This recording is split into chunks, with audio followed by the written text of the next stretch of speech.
आउज़ुबिल्लाहि मिनश्शैतानिर्रजीम बिस्मिल्लाहिर्रहमानिर्रहीम। डियर्स, आज हम आपको एक बहुत ही इम्पोर्टेंट टॉपिक के मुतालिक जो है वो कुछ चीज़ें बातें बताएंगे कि कॉन्फिडेंस इंटरवल क्या होता है। इसकी ये तो आप जानते हैं, आप डिफरेंट पैरामीटर्स के लिए जो है वो कॉन्फिडेंस इंटरवल जो है वो कंस्ट्रक्ट भी करते हैं।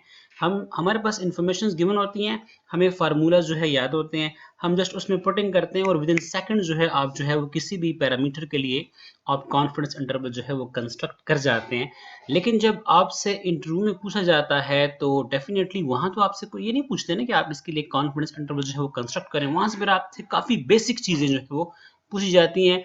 तो उसके मुतालिक हम आगाही देंगे। एक दो बातें आपने याद रखनी है कि जब भी हम किसी पैरामीटर्स के लिए कॉन्फिडेंस इंटरवल कंस्ट्रक्ट करेंगे तो आपको दो तीन चीज़ों की ज़रूरत पड़ती है। सबसे पहला तो ये होता है कि आपको उसके एस्टिमेटर का पता होना चाहिए कि उसका एस्टिमेटर क्या है, ठीक है।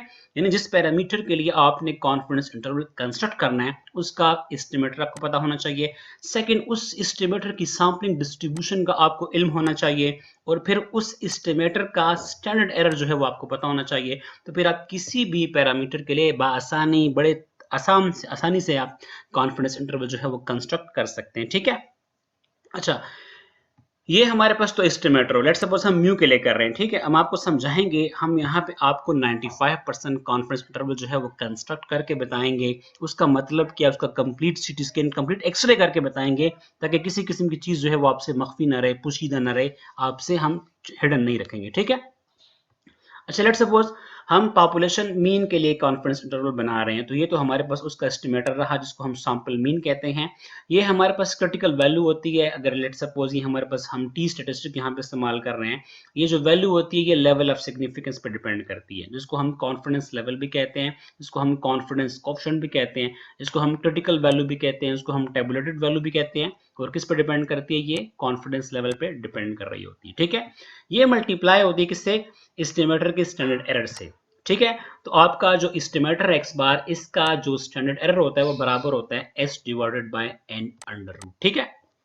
अच्छा, जब ये मल्टीप्लाई होती है क्रिटिकल वैल्यू के साथ तो फिर इस कंबाइन एरिया को हम कहते हैं मार्जिन ऑफ एरर। अक्सर आपसे वो पूछते हैं कि जब आप कॉन्फिडेंस इंटरवल जब आप कंस्ट्रक्ट करते हैं तो उस पे मार्जिन ऑफ एरर क्या होता है, तो फिर आपने ये आइडेंटिफाई करना है कि इस एरिया को हम मार्जिन ऑफ एरर कहते हैं। अच्छा, एक क्वेश्चन अक्सर पूछते हैं कि जब आप किसी पैरामीटर के लिए कॉन्फिडेंस इंटरवल कंस्ट्रक्ट कर रहे हैं तो उसमें आप कौन सा ऐसा एक्शन लें, कौन सी एक ऐसी चाल चलें कि वो इंटरवल एस्टिमेट से पॉइंट एस्टिमेट बन जाए। तो ये बड़ा मुश्किल सा क्वेश्चन है ऑन द स्पॉट। तो बड़ा सा आसान जैसा जवाब है, जब आपके पास स्टैंडर्ड एरर जो होगा जब जीरो हो जाएगा तो डेफिनेटली ये पोर्शन आपके पास खत्म हो जाएगा, आपके पास सिर्फ एक्स बार ही रह जाएगा। तो सिर्फ एक एक्शन से आपका जो इंटरवल एस्टिमेट है क्या बन जाएगा, पॉइंट एस्टिमेट बन जाएगा। अब मैं ऐसा करता हूं कि आपको एक 95% कॉन्फिडेंस इंटरवल की इंटरप्रिटेशन करना जो है बताता हूं कि इसका मतलब क्या होता है, आपने कैसे इसकी तर्जुमानी करनी है, कैसे आपने एक लेमैन को इसके मतलब समझाना है। अच्छा डियर स्टूडेंट्स, हमने एक एग्जाम्पल्स लिया जिसमें हमने पॉपुलेशन मीन के लिए जो है वो 95% कॉन्फिडेंस जो है वो कंस्ट्रक्ट किया, एक पार्टिकुलर एग्जाम्पल को सामने रख के, ठीक है। अच्छा, हमने जो एग्जाम्पल सेट की उसमें हमने जो है वो 20 सैंपल्स लिए, क्योंकि सैंपल साइज छोटा है तो ये हमारे पास टी डिस्ट्रीब्यूशन का केस है, ठीक है।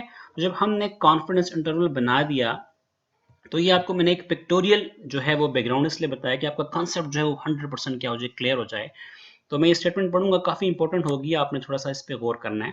A 95% confidence intervals indicates that 19 out of 20 samples, यानी जब आपके पास 20 सैंपल्स होंगे, सही है, तो 20 सैंपल्स का 95% क्या होता है, जरा कैलकुलेटर पे निकालें तो वो 19 होता है, ठीक है।